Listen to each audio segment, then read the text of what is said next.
Hello guys, what's up, what's up? Guys, andito na naman si Lindra guys, o Salo guys. Guys, ngayon guys, yung isi-share ko na naman sa inyo guys is tungkol na naman to sa isang salita na naman guys. Only one word, for pick one words. For pick one words guys, pero isa lang. Sabihin ko guys is respect. Respect o respeto guys. Guys Guys, ganito guys. Kasi guys, yung salita na yan guys, yung respeto na yan guys, ano yan eh. Alam mo ba yun? Since little kid pa tayo guys, bata pa tayo, tituruan na tayo ng magulang natin. Diba? Magulang natin, tatay natin, nanay natin, ganun. Mama, papa, basta tinuturuan na tayo dyan. Uncle, auntie. Diba? Kasi guys, sila, mga magulang natin, mga tita-tito natin, alam nila kung ano yung yung kahinatnan niyan, kung marunong ka niyan at kung hindi ka marunong. Ganun lang yun. Kasi guys, ganito yun guys. Alam niyo guys, pinaka-importante din yan guys sa sa buong buhay natin bilang isang tao. Patanda tayo, respeto. Kaso nga lang kasi yung iba nga eh, 'di ba? Sabi ko nga, nakakalimutan nila guys. Nang dahil sa parang nagbago yung utak nila, lumaki yung ulo. Ewan ko lang yung mga tao na yan ganyan kasi guys eh. Nagiging hambog. Alam mo ba 'yun? Tulad niyan. Kasi example isa yung may nainis ako sa mukha ni sino tong yung si Shrek ba yun? Shrek ba yun yung asawa ni Fiona? Ewan ko ni. Alam mo ba yun guys, example sa guys. Pero hindi naman natin alam yung tunay na istorya. Pero ganito guys, alam mo kasi guys, yung respeto kasi guys, dalawa lang din yan, depende pa rin kumbaga, di ba, yung ba yun, yung sinabi ko nakaraan na tawag doon, makontento, ayun, ganun lang din yun, dalawang klase lang din na yung parang pwedeng negative, pwedeng positive. Makontento tayo sa kung anong meron tayo at hindi rin tayo makontento kung as long as na kumikita naman tayo ng mas maganda. Yung parang ganun ba, sige pa, push pa ng push, di ba? As long as na kaya mo pa, kaya ng business mo or katawan mo, sige, yeah. Pero pag hindi ka makontento at tapos gagawa ka ng mali, which is malaking mistake yan guys, malaking mistake yan. Tulad lang din sa respeto, yan, respeto na yun guys guys, alam mo ba guys, dalawang bagay lang din yan, di ba? Una tayo guys sa negative side ng respeto. Alam mo guys, pagka yung tao guys, pagka nawala ng respeto guys sa kahit kanino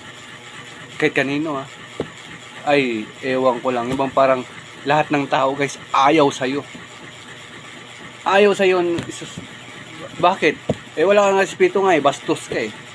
Sino ba naman? Kaya nga sabi nga eh, kung gusto mong respetuhin mo muna sarili mo, parang ganun, di ba? Marami namang example sa respeto guys, alam naman natin yan eh.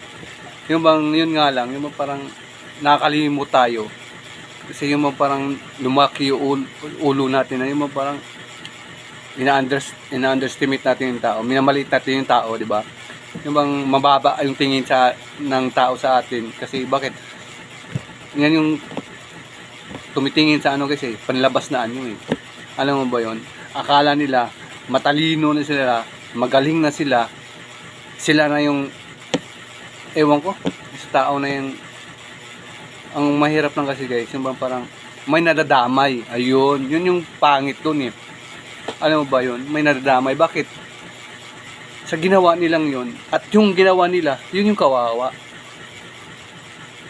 Pagka walang hiyaan nila, pagka walang respeto nila, yung taong hindi natin alam kung mabait din o basta yung parang naging biktima ba, yun ang kawawa eh.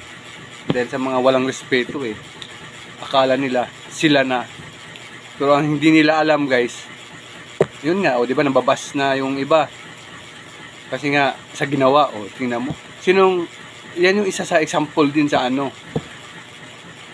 yung tawag nito, it's not your job to like me, it's mine. Diba? Yung parang, ikaw ang gumawa ng sarili mong kapamakan. Diba? Kung ano yung karakter na pinapakita mo sa tao, yun yung nakikita ng tao. Bastos pala to. Wala ba? Diba? Yung parang ano. Tapos ngayon, yun na. Pagka binabas, sinasaway sa nandiyan, diba? Yung parang, wala na. Pabiktim na. Yung bang, hindi nyo ba alam yung ano, yung parang, yan yung mga ano eh. Diba ito niya may mga shoplifter guys. Tingnan mo yung mga shoplifter. Pagka nahuli yan, di ba, sigaw ng sigaw, parang ano yan, yung parang silang biktima, parang ganun yan, ugali na yun eh. Alam mo yun, kasi nga, pagka bad kasi guys, yun yung ano eh, yung bang lahat ng basta bad, isa lang yan, bad, masama, yan yun. Isa lang yan, pagawan sa good, isa lang din yan, good yan, basta sa mabuting paraan, yan, kaya dalawang klase lang eh, depende, di ba? Yun yung pangit guys, pagka yung bang nawawalan ka ng respeto, nawawalan ng paggalang, yun. Ikaw lang din mismo pinabagsak mo sarili mo dahil sa napakita mong ano, yung bang reaction, yun eh. Sus ko, yung mga taong ganyan guys. Kaya nga, ako guys, alam mo ba, itong gumawa talaga ng video dahil sa realidad talaga to eh. Kaya nga, Diyos Lord, ay nako, ewan. Yan yung bad, ano guys bad side yung, ewan ko, nainis ako sa mga ganyan eh. Ito naman guys, yung ano niyan, yung positive niyan, yung positive side ng ano, ng good news niyan, yung ano, ng respect. Yung respeto guys. Guys, ito lang, mga bata, sana may makuha kayo mga bata, lalo sa mga kabataan ngayon kasi, yung bang, yung mga kabataan ngayon kasi halos talaga wala nang respeto. Yung parang ganun, di ba? Narinig natin yan, di ba? Makulit yan na. Ayun, guys. Mga bata, shout out sa inyo to. Sana makinig kayo. Ma. Tika lang guys, kasi yung asawa ko tatawag na ulam daw eh. Pero ito guys, yung good news guys Ito ito mga bata, tandaan nito Ito, salamat kung may makinig. Thank you Lord. Mga bata, kung gusto nyo ng maraming kaibigan at kung gusto nyo maraming magmamahal sa inyo, yun, itong respeto na to, ito yung anuhin nyo, ilagay sa utak nyo, ilagay sa puso nyo. Huwag nyong kalimutan yan. Kahit saan kayo mapunta, kahit sino makakasama mo, pag meron kang respeto, magugustuhan ka ng mga tao. Di ba? Isipin mo yung mga bata. Kahit sino, di ba? Tayo. Isipin mo kasi, guys, ako kasi guys, yan nga, sinasabi ko nga, realidad eh. Kasi bakit? Ako guys, kahit saan ako magpunta guys, hindi yung ano yung parang buhat o yung sarili ko. Hindi, yan yung realidad eh. Kaya nga sinabi ko eh, dapat ulit eh, di ba? Huwag na. Guys, naku, pagka alam mo guys, pagka marunong ka niyan, rumispeto sa kapwa mo, kahit sino yan, bata, matanda, mga bugoy-bugoy pa yan. Mas lalo na yan guys, yung mga bugoy-bugoy na yan, pagka marunong ka mo rumispeto, kuha mo yan guys. Yan yung ano ko, style ko eh. Lalo pagka mga trabaho, mga ano, kung sino yung pangit yung ano, yung utak, yung mga alam mo ba, yung mga masama yung utak, masama yung puso. Wais ba? Laban na ng utak yan kasi yung mga kahit ano, sabi mo nga, di ba? Lahat lang kasing away, gulo. Utak yan, labanan. Kaya ang ginagawa ko, kung sino yung masungit, di ba, ang dami niya yung mga kasama ko, takot. Ako hindi. Titingnan ko siya kung ano yung niya, kung ano yung magugustuhan niya. Yun ang gagawin ko. Kukunin ko yung loob niya. Respeto, ma'am, sir, ganun. Yung parang respetuhin mo siya ng respetuhin. Naku guys, sabi ko sa inyo guys, kuha mo loob niyan guys. Yan ang sasabi ko, mga bata yung respeto. Kasi alam mo, kasi ako kasi minsan yung parang isang beses kinakausap kita, 2, 3. Yung gano'n kasi style, akin yan guys, akin Ibang isa kausapin kita ng ano, may maayos, isa, dalawa, pag tatlo, apat. Pag maraming beses guys, pag hindi na madala yan, puta, awayin mo na yan. Hindi, joke lang. Hindi, joke lang. Basta mga bata, ganun yun. Basta marunong kang rumispeto, ay, salamat sa Diyos. Ay, ewan ko lang. Kahit sinong tao makakita sa'yo, kahit makasama mo, kahit sino yan, mamahalin ka niyan, sabi ko sa'yo.